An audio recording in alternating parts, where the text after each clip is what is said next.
Excellent. Okay. So if you could all stay on mute, that would be great. I will just give it a couple more people to come in. Perfect. So we will have time for questions at the end, which you can pop in the chat or raise your hands, but I will give you a prompt for that. I'm going to tell you about our new Young Trustees Advice Pack. Then we're going to hear from our 3 speakers who'll be sharing their experiences of being young trustees and having young trustees on their boards. After this, we'll have plenty of time for questions. So just to give you a bit of background, Our Bright Future is an ambitious and innovative partnership led by the Wildlife Trust and funded by the National Lottery Community Fund. It's a programme that was made up of 31 projects which ran from 2016 to 2021 that brought together the youth and environmental sectors. The projects were really varied, but they all shared the aim of empowering young people to lead future environmental change and ranged in scale from local to national. As the programme developed, promoting young people within governance, especially in the environment sector, became an important way to advocate for youth voice, which was one of our key asks, and to ensure the lasting legacy of the programme. Over the course of the programme, we've produced plenty of resources to support lots of different things as well as youth voice. Holly will put a link to the resources page from our website in the chat, so you've got access to that. As I said, we've recently launched a Young Trustee Guide, which is a practical guide to getting young people on boards. This advice pack is full of real-life examples and clear templates to help you take those first steps much more easily. It also shares stories of success from others already on this journey. I am quickly just going to give you an example. So it includes a 6-step checklist for getting young people on your boards and lots of practical examples and templates from organisations that have already been through the process. So just to give you a flavour, it provides links to 2 brilliant role descriptions from Friends of the Earth and Nottinghamshire Wildlife Trust, a clear list of interview questions from I Will, and an example of an induction meeting programme from the Scottish Wildlife Trust. Holly, so the resource is now available, and Holly will put a link to that in the chat. Now the Our Bright Future programme comes to an end in December, and we're just about to publish our evaluation report and 6 learning papers on key themes of the programmes, one of those being young people in governance. So just before we publish the papers, I just want to highlight some key findings from the programme. Youth governance was established or improved as a direct result of Our Bright Future in over 1/3 of the organisations involved. The encouragement and support provided by the programme has helped to raise awareness of the importance of youth governance. It's catalysed existing motivation for greater inclusion of young people in project organisations. Promoting the importance of the youth voice as part of our policy asks has encouraged organisations to move this forward in their organisation. It highlights that there are positive outcomes for young people that get involved in organisational governance, including gaining confidence, leadership skills, appreciation of teamwork, and gaining work experience. For example, by learning how organisations operate, improve knowledge and skill sets, and developing awareness of environmental issues and what young people can do to make a difference. But organisations benefit as well. Having young people on your board can bring new ideas, have different priorities and different perspectives, and they can also challenge the way the organisation engages with young people, so it becomes easier for young people to be involved. So look out for the learning paper on our website and socials next month. So now we're going to hear from our panel of speakers who've actually got real life experience of being young trustees. So our 3 speakers today are Grace Corn. Grace works for Students for Organising Sustainability as a project manager. Grace manages their sustainability, education and engagement programmes around London and the south of the UK. Outside of work, Grace volunteers as a trustee of the Lincolnshire Wildlife Trust and one of the University of Lincoln Students' Unions. She is passionate about empowering young people and advocating for action for climate, nature and social justice. Next up, we'll have Pip. Pip is a trustee for the youth education movement Woodcraft Folk and was a chair of the board for 3 years. At 26, he has a breadth of knowledge of experience in empowering young people to take the lead and a range of roles spanning music, education and the climate movement. And finally, we have Grace Jeremy. Grace is the training manager at the Young Trustees movement and is a young trustee themselves. They are an educator and activist with over 12 years experience of facilitating in social change settings. Grace's background is in disability justice, LGBTQ+ issues, youth rights and participation, and mental health. So I'm going to hand over to speakers to just give you a little bit of background about their experience. So Grace Corn, you're up first. Amazing. Thank you so much for that introduction, Kath. I thought it would just be helpful to kind of tell the story of my journey into young trusteeship and also kind of share a bit about what my experience has been like. So I studied international relations and politics at the University of Lincoln from 2015 to 2018. And it's where I became interested in sustainability and student activism on campus. So I got involved in lots of volunteering opportunities through my students' union. And in my final year, I ran in the elections to become the Vice President Welfare and Community. And I ran on a sustainability focused manifesto.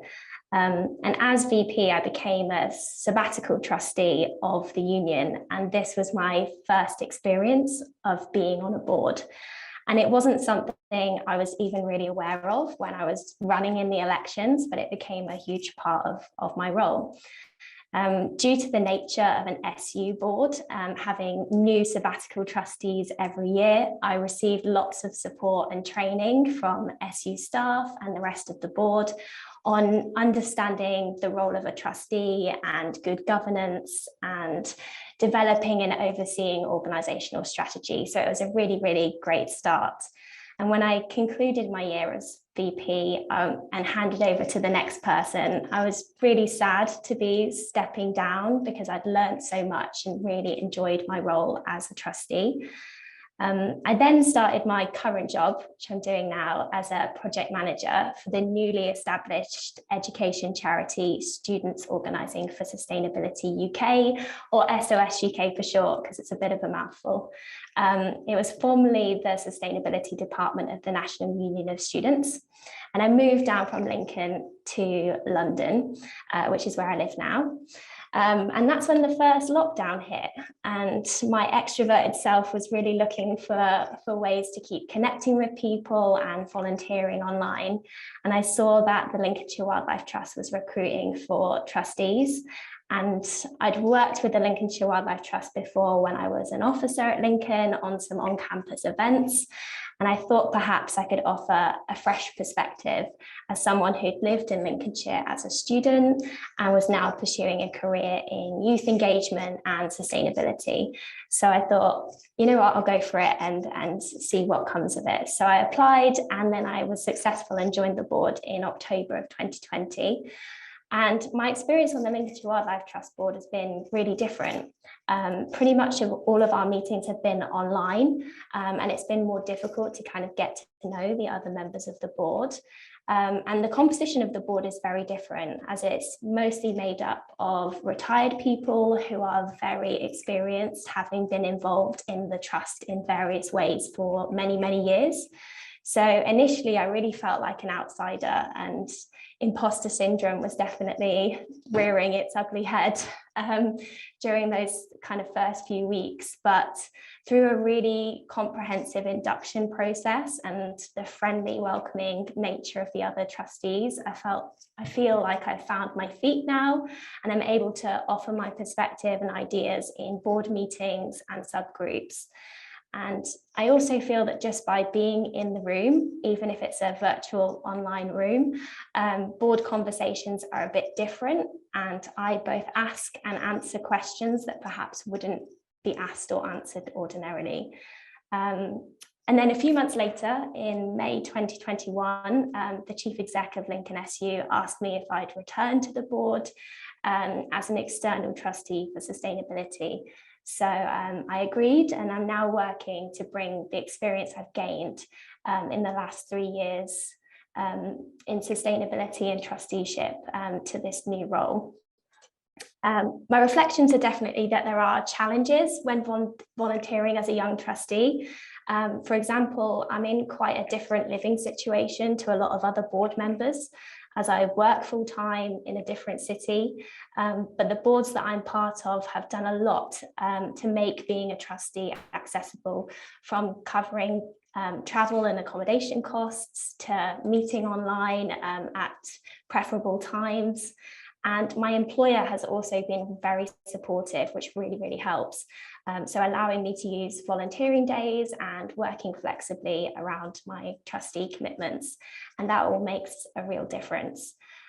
I absolutely love being a trustee, and it's such a privilege to get to oversee the amazing work and impact of organisations that you really care about, and to get to ask questions and offer ideas and to kind of steer them into the future. And as a young person that's passionate about climate action especially, trustee boards are absolutely the place to be if you want to push an organisation to do more quickly for sustainability. So yeah, thank you so much for listening. It's really, really great to be here. Excited to hear from the other speakers next. Fantastic. Thank you, Grace. We'll hear from each of the speakers and then we'll have time for questions. So I will hand over to Pip now. Hey, thanks for coming along and being interested in Young Trustees. And it's nice to hear everyone, well, both the other Graces saying things you're like, oh, that sounds really similar to my experience. So there's clearly a pattern, which is hopefully what we'll convey to you today. I'm in Manchester. It's uncharacteristically sunny. I'm actually by day a saxophonist and kind of workshop leader. And I also run something called the School's Climate Assembly, which is a big kind of like conference style event for school kids across the UK. If you're interested in that, message me separately from this. However, I'm here to talk about Woodcraft Folk, which is a charity that you may or may not have heard of. We don't do whittling. We are a political young person's organisation for young people ages 3 to 20. We've been around for 97 years, so we're really ready to celebrate our 100th birthday. And we focus on child rights, in the environment, international solidarity and cooperation, and giving young people a space to feel empowered and be genuinely empowered at all levels. So whether they're a 6-year-old being given genuine choices and actually running a space they're a part of, or whether as a trustee you're actually running the organisation. It's nationwide, it impacts young people in different ways. There's youth groups that meet across the country. There's probably around 3,000 young people that meet in groups roughly weekly, although COVID has put things into that. I'm just about to head off to a massive camp where we're having 3,000 people, but different people from around the world coming and camping with the theme of international solidarity for a week and a half. We also have outdoor education centres around the UK, and we do projects with like-minded organisations and based on different things. And we also work a lot internationally with our umbrella organisation, the International Falcon Movement, or Socialist Educational International. So that's what Woodcraft is. I've been a trustee since I was 19. I'm 26 now, so I'm just about to stop. You're actually getting me in my last month of being a trustee, but I've been a trustee for 7 years. I was chair of the trustee board for just over 3 years, and I stepped down in November from being chair to pass over to another young person called Aggie, who she's now the chair and was supported into that role by me, and that's been a very nice transition. So I'm in my twilight years of trusteeship, or at least with Woodcraft Folk. Woodcraft Folk being focused around youth empowerment, being focused around giving young people a voice and making them feel like a space is theirs. It was really important for us to have that demonstrated at every level of the organisation.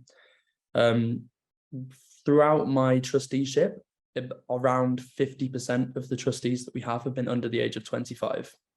And that fluxes depending on certain things. Currently it's 30%, 40% are under 30, just check the stats. And that has been something which we have done for a while. I was the first young chair in maybe about 8 years, but before we've had young chairs before in their 20s. Lloyd Russell Moyle, who's an MP in Brighton, he was chair when he was in his 20s, and there's other people who've gone on to do interesting things. So it's a good springboard for in understanding how to run things, run campaigns or run charities, etc. I love being a trustee. I've really enjoyed being the trusteeship and doing things.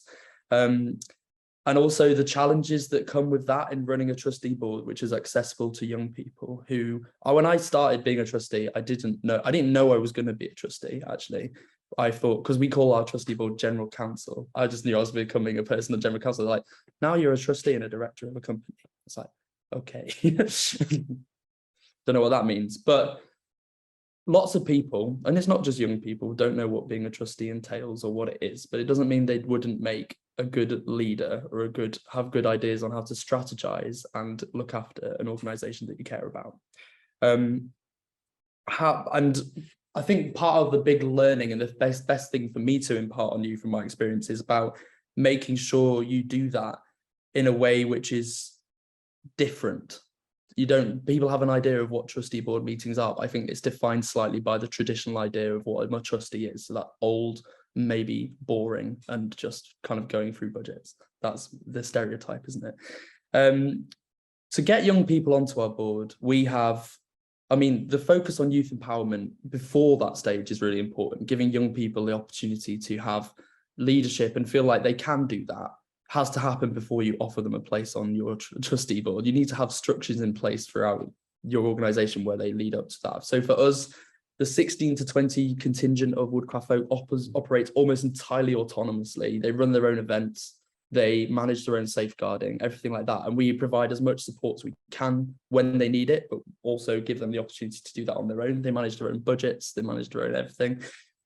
We have a steering board of 13 to 15-year-olds who plan an event and run an event for that with support, as much support as they need, but with as much genuine youth empowerment and leadership as they are capable of. We have quotas for young people on our board. There are, let me get this right, four 16 to 20 quotas and another 4 16 to 25 quotas taken from different parts of the organization. So that guarantees us at least 8 people who we call young under 25. People think that's a contentious definition of young. I certainly feel old now as a 26-year-old member on our board, especially having been there for so long. So that's not to call you old if you feel old. Everyone's young at heart, aren't they, if they want to be. And some of the oldest people on our board are actually the most reckless, I'd say. So that's also something. People often ask if the young people are more risk averse. The risk averseness is completely random. It doesn't correlate with age at all, from my experience. So yeah, quotas, get young people there in the first place, and then you've got to make sure you create a space where young people actually are empowered to feel like they're there. Grace has already talked about imposter syndrome. I know we've all experienced imposter syndrome at some point. It's a very real thing, isn't it? And actually breaking up a space that makes certain people feel more comfortable than others is a really important part of disrupting that and getting the best out of the people you're working with. I actually think that's true for anything in life, generally. It's not just true for working with young people, it's true for working with anyone that you want to get into a space where they're not coming of their own accord, or that you want to make something more representative. Some of the tactics that we use to make the trustee board better is making sure you have a buddy, someone who knows what's going on, who is going to support that young person through the meeting. They can, whether that's working online or in person, they can whisper and be like, what does that acronym mean? Or like, what's going on? Or I just have no idea. And sometimes the points that bring up in that way are actually, there's plenty of people who have been there for a long time who have no idea too. They just don't know how to express it. Making sure you have a really strong induction. I know there's some great resources in that pack that was shown to you earlier by Kath. But an induction into everything that being a trustee entails is really valuable, and also not offering that to just new people or young people, but re-offering that to the people who've been trustees for as long as they may have been trustees. Everyone needs to be reminded of the responsibilities and legal kind of things they're taking on board by being a trustee. My next point is make sure meetings aren't boring. No one wants to be in a boring meeting. Meetings traditionally prioritize men who like to talk and people who feel confident in that space. If you're all sat around a table and just saying things when you feel like you can put your hand up and you feel like you're point is the most important or worth expressing, you're only going to get a subset of the room. So use different styles, use breakout spaces, write things on the walls, use question styles, which I've borrowed from the cooperative movement, but go around, ask everyone for clarification points on a point. Everyone in the room. They don't have to say anything, but you can just skip past them, but make sure everyone has a chance to say that. Do the same thing again for opinions and then have a vote on it. For example, that's one way. You've got to choose what you work with, depending on how important the decision is. A lot of times you don't need to vote on stuff. You can just, we use hand signals. So if we agree, I mean, that's quite a common thing for clapping, isn't it, in sign language, but also if you agree with someone, we do this, but also if you have no idea what someone's talking about, we do something like this. If you want to make a kind of proposal that's going to change the nature of the conversation, we do this. I can communicate those to you separately. I'll put my email in the chat afterwards, because they're really useful tools for just being like breaking up a space and finding different ways of doing things. But also make sure young people are visible when they have become trustees, when you've inducted them successfully, when you've run a meeting which makes them feel welcome and feel like they can be part of it. Share that afterwards so that other young people see young people in that space. Make sure that you show that. So that's like, it's good practice anyway, just to communicate what the trustees are doing. They can seem like elusive people at the top of this organization that you've no idea who they are. Make a video of you talking about what you've talked about at a meeting, even if it's really boring. Still good to have that as a resource that's available to the people who are beneficiaries of the charity you're working with. So yeah, make sure young people are visible and evaluate your meetings. Always be prepared to change the way you're doing something, because the evolution is what keeps people on their toes. It's what keeps things happening differently, but it also means that you capture things that aren't quite working, and you've got to have an open-minded to changing things around the people that are in the space you're trying to work with. I think that's everything I've written down. So I'm sure you'll have a chance to ask questions and kind of clear up any confusion. But yeah, thanks. Perfect, thank you, Pip. And then over to Grace Jones.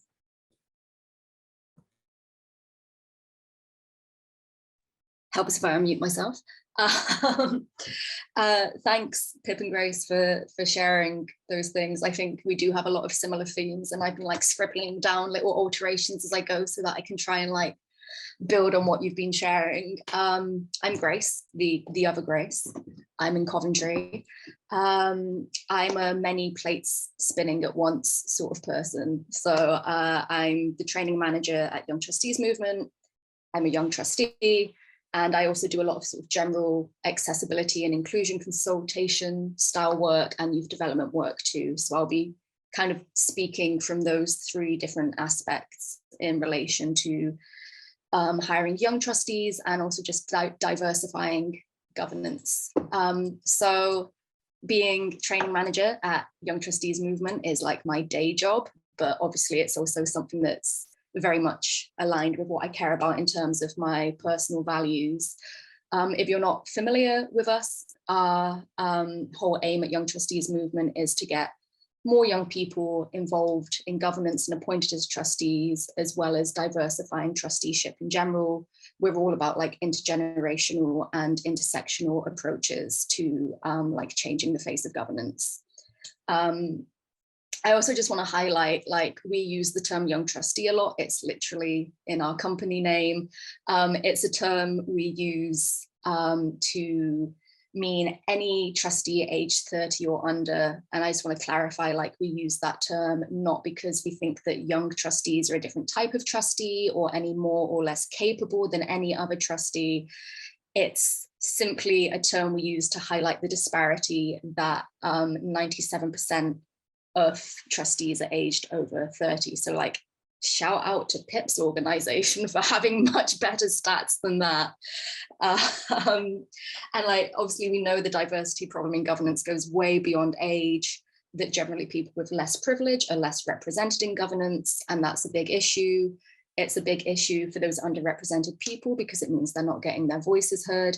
It's also a big issue for the charities or charitable companies because It's through having diverse perspectives that we are able to best serve our communities.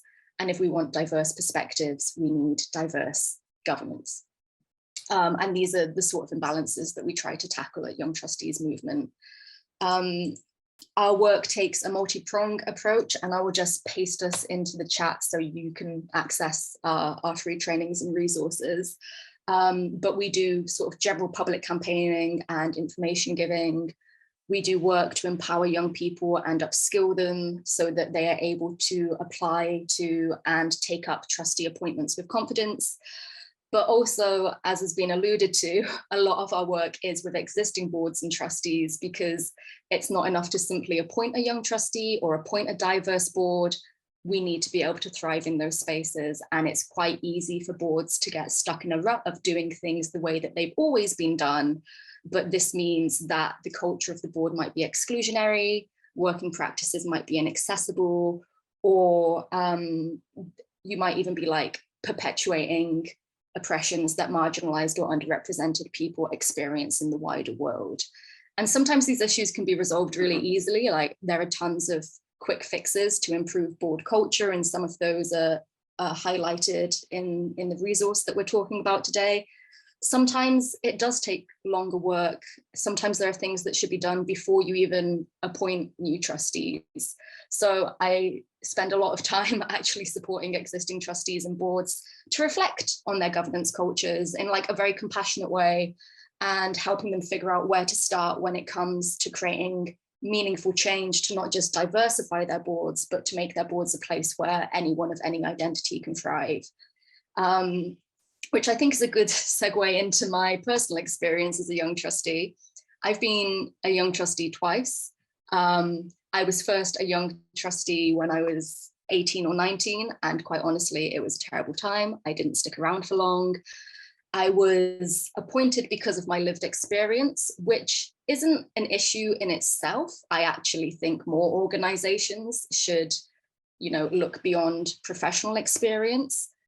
But in this specific circumstance, I was reduced down to that aspect of my identity. Like, it was quite clear I was only brought in to give like the service user perspective, which is like reductive and extractive. Like, I can bring a lot more than being the service user in these situations. Actually, as a slight side note here, I'm thinking about professional experience and how that is something that is so highly sought after by boards. And it is interesting because we said that like 3% of trustees are aged under 30 on average. Most of those 3% are young professionals, university educated, from affluent backgrounds. So something I think that we should all be thinking about is, how do we open up trusteeship to be inclusive to those young people who didn't have the same access to opportunities, who maybe had a bad time at school, didn't go to university, aren't in like education or employment or training, because like we don't just need young voices, we need diverse young voices. And I think it is mostly like academic or socially mobile young people that we see getting the trustee places when they apply for them, which I think is part to do with systemic barriers and structural bias.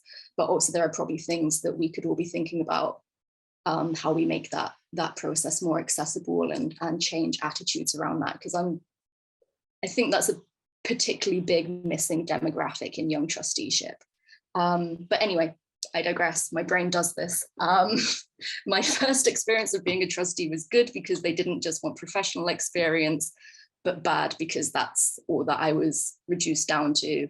And I'm, more than just like the young service user. However, I'm now in my second trusteeship, and it's a very different experience. I'm a trustee at the Paper Birds, which is a devising theatre company with a social and political agenda. They do really amazing work taking tricky subjects and helping folks grapple with them through performance and play and non-formal education. I will also link them in the chat in case there are any arts or education nerds here, because I think they do really cool stuff. Oh, that's the wrong thing. I will do it in a second. So I joined this board earlier this year, and they've definitely put things in place to help it be a accessible and comfortable experience for me. A lot of the things that have already been mentioned here today, like general good practice. And what I want to highlight here is that they didn't put these things in specifically for me because I am young or disabled or whatever. Like, they did it because good practice is good practice, and often these things benefit everyone. Like, everyone has needs, everyone has certain things that would make their work or their trusteeship easier, which is something that we come across all the time in my role at Young Trustees Movement. Is we'll encourage a board to implement something to benefit the young person, and then it ends up helping the whole board. So like, let's think about the needs of everyone involved, because the chances are you'll probably have a happier team as a result of it. And then finally, in my more general capacity outside of my day job and my trusteeship, like I've said, my background is in youth work, youth mental health, inclusion, accessibility, disability justice. And these are like, I guess, the expertises that I bring to my governance through personal and professional experience. And, you know, whilst it's not my only identity, being disabled does heavily influence my experience as a young trustee and as a human in general. And if you know me in real life, you'll probably know that I talk about accessibility all the time, and I'm probably not going to change that habit now. So a lot of people here today are from environmental backgrounds, and I think looking at the intersection between environmentalism and disability is particularly interesting because, you know, something we see a lot is certain mainstream environmental initiatives like the campaign to ban single-use plastics. These disproportionately harm disabled people, or a lot of popular mainstream environmental movements in England are very white-led or very middle-class-led. And I think this raises important questions about what it means to appoint disabled people, to appoint Black people, people of colour, working class people as trustees to environmental charities, because the reputation isn't always fantastic. And like, how can these organisations show that they've done like the necessary work to appoint these people so that they can feel safe coming into those trusteeships? Because I also believe that's a form of accessibility. Like, I believe in collective access, access for everyone of any identity. Like I said, we all have needs. And whilst I have experienced various barriers in my own trusteeship experience or helping other people become trustees, creating accessible appointments doesn't have to be complicated. Like, sometimes there is a lot of work to do. Sometimes it's a really quick fix. There's, you know, ranges of it. And often it's about being reflective and self-aware and being open to trying to do things differently and genuinely listening to the communities you're trying to engage. Like, there is so much good work going on, so many great resources and sources of support now. So I think like my closing advice would be just make a start. Like, use those resources, access the support, begin taking those steps to ensure that everyone can have that comfortable seat at the table. Because it's easy to put this work off if it feels daunting or overwhelming or too big. And whilst I'd never condone like perpetuating harm, I also think it's really easy to let perfect become the enemy of good enough. And like, you're gonna have to start somewhere at some point. So like, I think now is probably a pretty good time to start. And I think that's my 10 minutes, so I'll stop. Fantastic. Thank you, Grace. So we have got 25 minutes available for questions. So feel free to pop your questions in the chat or raise your electronic hand and we will work our way through them. I can see there's already a question in the chat, so I am going to start with that one. So the question is, what are the major draws to you choosing an organisation to join as a trustee? So I'll do it in the same order. So Grace, do you want to answer that first?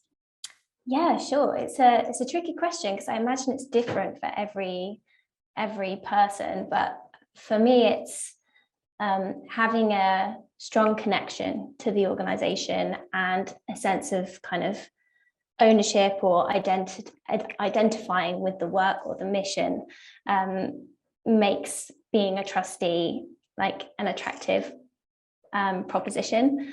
I feel like the values of an organisation aligning with your own is another big factor.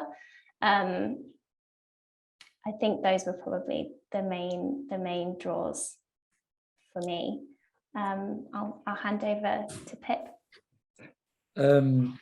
Yeah, I was trying to think. It's quite an interesting question because I didn't become a trustee with the intention of becoming one as such, or I wasn't going into being a trustee being like, it's because I want to be a trustee.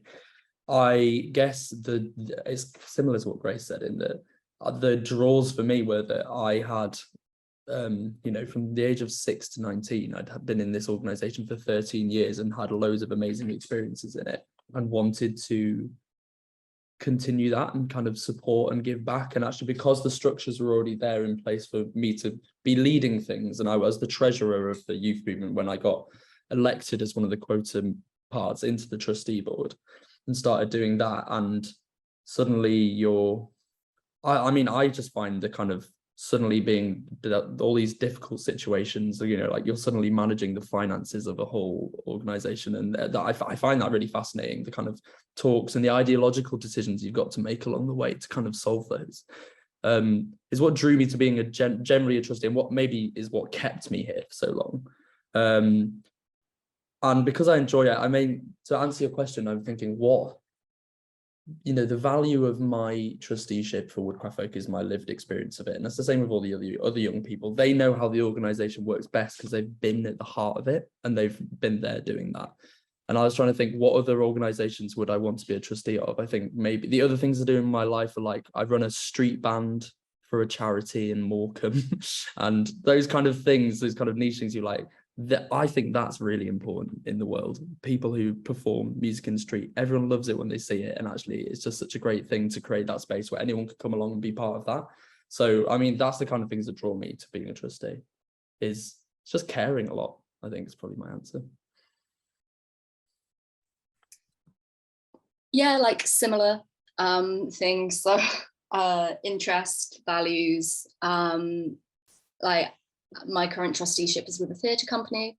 I was a theatre kid, but I haven't done anything like that for 14 years. But there are other things that they do that I'm really interested in, like an interest in creative learning and non-formal education. So whilst I'm not like a theatre buff anymore, there are other like aspects that I'm really interested in. I also think when we say like aligning with a company's values or an organization's values, you have values in theory and then values in practice. And it's quite easy to find an organization's values in theory because they'll often be on their website and their social media.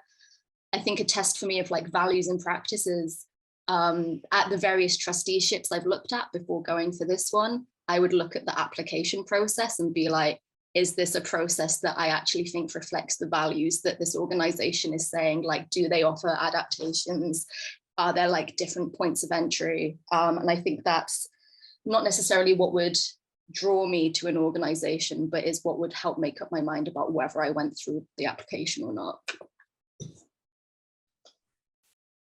Brilliant, thanks everyone.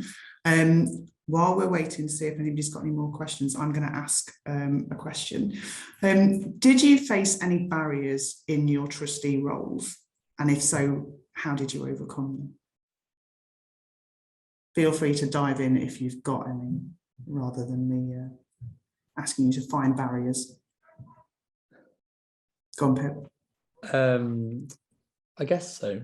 Both as a young person coming into the role and as a person, and then when I was running the trustee board. I think as a young person coming into the role, it's quite, make sure the first meeting that you have when you have young people in there is more getting to grips with how things work than making some really important decisions, because we were in a difficult financial position, my first ever meeting, and we're having to make the decision on whether the CEO is going to have to go down a day, like lower their like hours basically to compensate for this, which is quite an intense discussion as your first trustee board meeting, and probably could have been handled in a better way. It was quite intense, but then we also, I'm not going to call it a coup, but the chair that had been there for a while got someone stood against them, and we had a bit of a change of culture suddenly. And that was actually quite an important instrumental stage in terms of making it a bit more trustee boards go through different movements of how they feel, and actually I think it was at one point in the past apparently quite an aggressive, like everyone had very, very headstrong things, and then to move it away from that, they made it more traditional, a bit more professional, like you'd expect. And now it's been moved back into kind of a bit more fun but respectful but cooperative space. And it's like thinking about that, the kind of like actual atmosphere that you're creating, shifting that was important, I think, to making people feel more like it's okay not to know what's going on. As chair, I think the barriers to access I found hardest was the transition from having meetings in person before COVID to moving online. So I've talked a lot about meeting in interesting ways, making things, you know, having the spaces to chat to people informally. So much harder when everyone is like having on an online space. How do you make the young people feel engaged, especially the ones you've never met face to face? All these things, found that really difficult, and we definitely struggled to engage our younger members as much, and really had to think about that and be careful about how we were doing that. One of the things we did was just to introduce us about half an hour at the start of the meeting where you just got to chat. It was no program, you're just like catching up with people to feel like you kind of were there on a footing where you are making friends and developing a relationship with people, rather than just getting straight in there and talking about safeguarding policy or something. Grace J, go on. I alluded to having a negative trusteeship experience earlier. The answer to how I coped with that at the time was that I quit, which I think is something that people don't like hearing, but it is also an option. And if things aren't right, like, it is fine to leave. And I think maybe there are some, had I been at a different point in my life, perhaps I would have approached it differently. It was the right choice for me at the time. And I think it's important for, particularly, I was like a young trustee. Like, I think it's important that young people know that if things are wrong, they can leave. Like, other like barriers I've experienced, I mean, I think money and time, particularly if you are a young person who is, I mean, at the time I was in education and had a job, and like making free time for that is hard. There are definitely ways around it in terms of like, I mean, having meetings online is often more accessible and gives people a greater range of times and availability. I also think when I was a student, like money. So like, it's great that places reimburse something, but like I've probably been in positions where I needed like train tickets paid for up front. I mean, the very fact that trusteeship is usually a voluntary position is automatically a barrier to who can more easily partake in it. You can actually pay your trustees if it's in your governing document as a benefit to diversifying your board, but it's not hard, but it's also something that a lot of people don't realize, and it does take work to figure out. I think the biggest barrier that I face currently is that like people are busy, and sometimes that means they're hard to get hold of because everybody has a life outside of it. And I think being realistic and boundaried around like how you communicate with other board members can really help with that. Brilliant, thank you, Grace. And sorry, Grace, you look like you're ready. Yeah. So absolutely agree with everything that's been said already. I think that there's probably internal barriers I face as a trustee, and then external ones. So internal ones about, me perhaps holding my tongue when I don't feel confident to kind of ask a question or give an idea. It's been hard. So in my role at the Lincolnshire Wildlife Trust, getting to know an organisation kind of online and from afar a little bit as a trustee has been hard. And getting to know the people on the board as well. So we're not having those kind of in the corridor discussions or tea and coffee conversations around a board meeting, which means, getting that extra confidence up is definitely a barrier. Also, as Grace said, around, other life things are going on. I'm working full time, lots of plates are spinning, and I don't want, the trust to feel like I'm not 100% invested, because I absolutely am, but I'm just juggling lots of other things. So that's another barrier. So anything organizations can do to kind of be understanding around that and make the opportunity still accessible is really beneficial. And then kind of burnout as well that comes with that, being you know, very passionate and wanting to do everything can lead to burnout and exhaustion around kind of your activism and volunteering. So that's something we really want to avoid. And then external factors. So yes, in my experience at the Trust, sometimes I feel like an alien when I make a suggestion, and I kind of get blinking faces looking at me. If it's perhaps a suggestion around diversity and inclusion that is just a really new concept to the board that I'm part of, or perhaps something about how we could modernize the way that we communicate as a board, you know, how we send out papers or how we work on things between meetings. My way as a 25-year-old is very different to, you know, someone who's in their 60s. So it's sometimes you kind of feel like, oh, how do I make these suggestions without scaring people or them feeling in any way threatened, but also helping to, yeah, make our board more effective, more inclusive, more accessible. So yeah, just some reflections there. Brilliant, that's great. And there is another question in the chat. How is it best to recruit for young trustees? In which ways do you encourage underserved communities to apply, other than advocating for people with lived experience to apply? So any top tips from anyone? Grace, go on. This is literally my job. 90% of trusteeships are filled via word of mouth. That means 90% of the time, to become a trustee, you need to know a trustee. It also means that if you're relying on word of mouth, you're more likely to get trustees who are of similar demographics, backgrounds, ideas, worldviews, identities as your existing trustees. I also think that, like, something we hear all the time is organizations in general have a rough time trying to fill their trustee vacancies. So getting a trustee of any age can be a struggle, or of any identity. So not relying on word of mouth, I think, is really important. Like, get it on your website. If you use social media, get it on your social media. We at Young Trustees Movement, we promote trustee vacancies for free, targeted at young people. We've had 27 come in the past 2 days. So like, we are a free thing that you can use, like, please do.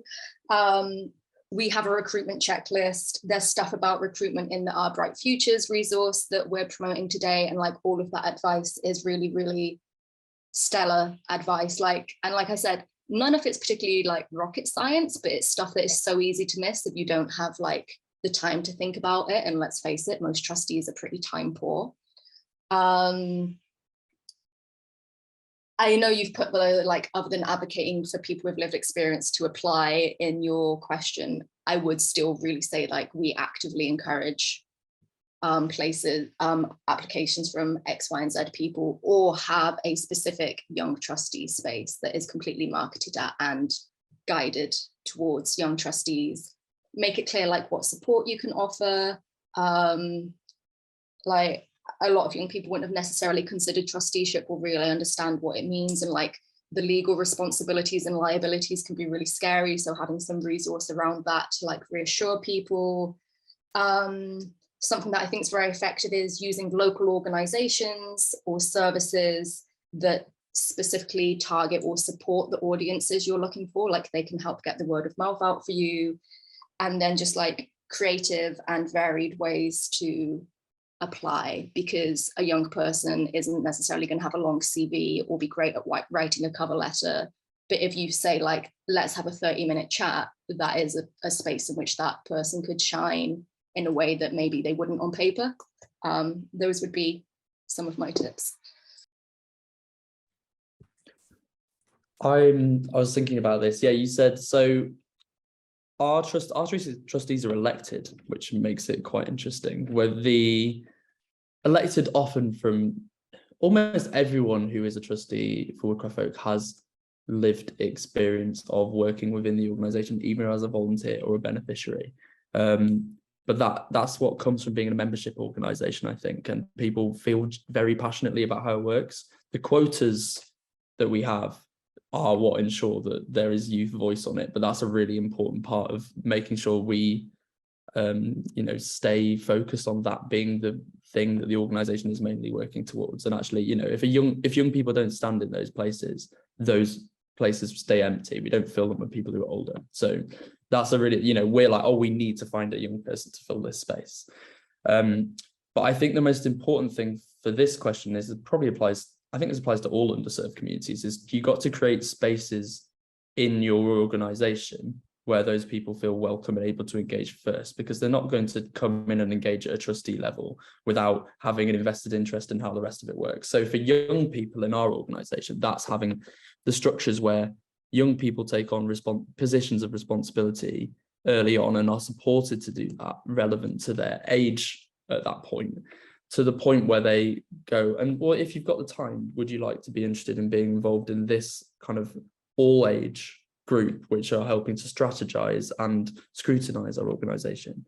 And I think that's all for me. That's all being a trustee is: strategy, scrutiny. And like, if you can criticize and then have ideas, that's pretty much what you're doing, and it doesn't need to be any more complicated than that. When you create those spaces for young people to do that, you get people through who don't know what a trustee is, and they don't know what they don't know what it entails. And I had no idea when I got involved, but then suddenly you get these new people through you've never met before, but you're getting involved with that. So I think we're quite good at doing that on a young person level, doing that with other, when our organization is entirely about empowering young people, it's easy to focus on that, but then to focus on the other ways in which you don't manage to be accessible to different communities, you've then got to do in tandem. It's good to have the leadership, but it's also good to make sure your organization is doing that. You don't need to make someone to commit to being a trustee to support your organization to do something differently. It doesn't have to be a catch-all. They can support the trustee board as an advisor to help them create something which actually changes the way your organization works. Yeah, just to kind of conclude, completely agree. And I think if you're asking this question about how can we best recruit as your first question around youth engagement in your board, then you're maybe putting your cart before your horse a little bit, and there needs to be a bit of internal reflection on how your board operates so that it's ready for young trustees when they come. And I agree with Pip's point about having pathways within your own organisation. So there's places where young people are getting involved at many other levels as well as at the board level, but also, like Grace said, about reaching out to other organizations outside your own network. So if you're relying on your own website and your own social media, you're staying in your kind of bubble of people who are already engaged, reaching out to those youth groups in the communities you're trying to kind of capture. They're already organized, they're already passionate about things, so it's just helping show how there's a connection to what you're doing in your organization and showing how they could add value and how they could get value as well, how it would be a good experience for them. So, your local colleges, sports teams, youth groups, there's so many different networks they could be tapping into. So yeah, just a few ideas there. Brilliant. Thanks, everybody. And that is just about time to finish. So thank you to our amazing speakers. Thanks, everybody, for joining us. We will make sure we follow up by sharing the recording, sharing the transcript once we've checked it to make sure it all makes sense. We'll share all of these resources. There's also Young Trustees Movement, Our Bright Future, and SOS UK, and I imagine Woodcraft Folk also on socials. So look out for us and follow. Please do. Pip's put his contact details in the chat as well. So and Grace, there we go. Keep your eye on the chat. But thanks very much, everybody. We will follow up very soon.